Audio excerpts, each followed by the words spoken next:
My name is Joyce Singer, and I've known Marsha since acupuncture school. We both studied with Dr. So, and then we opened up an office together called New World in Watertown on Mount Orange Street. And I have to say, Marsha was fearless.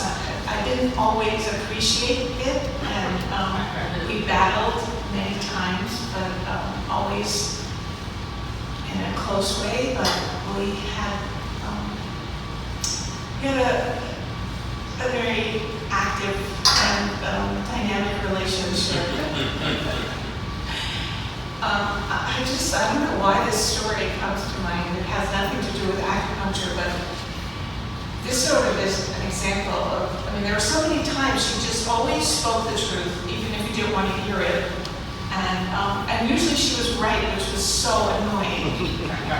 But one time we had a friend who was kind of crazy, who somehow acquired a young lion, a baby lion.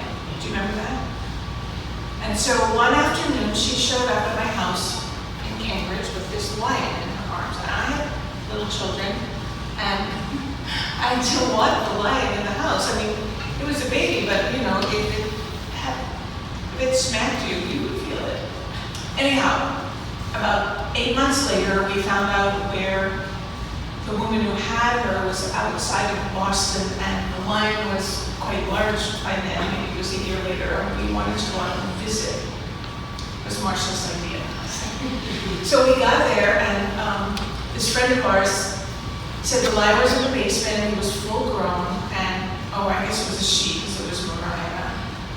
And she was telling us all these things, like, you have to stay down, don't have your head be higher than the lion, she won't like it. It was, so there was another woman with us, and the other woman and I said, we're gonna go for a walk. This was too much for us, but Marsha stayed.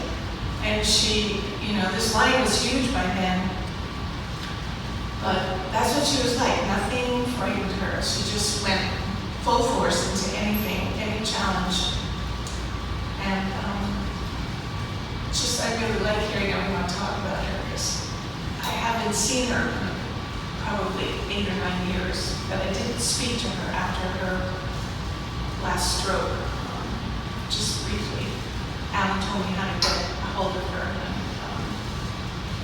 it was good to hear her voice, and I'm glad that we talked. I'd like to see everybody here today.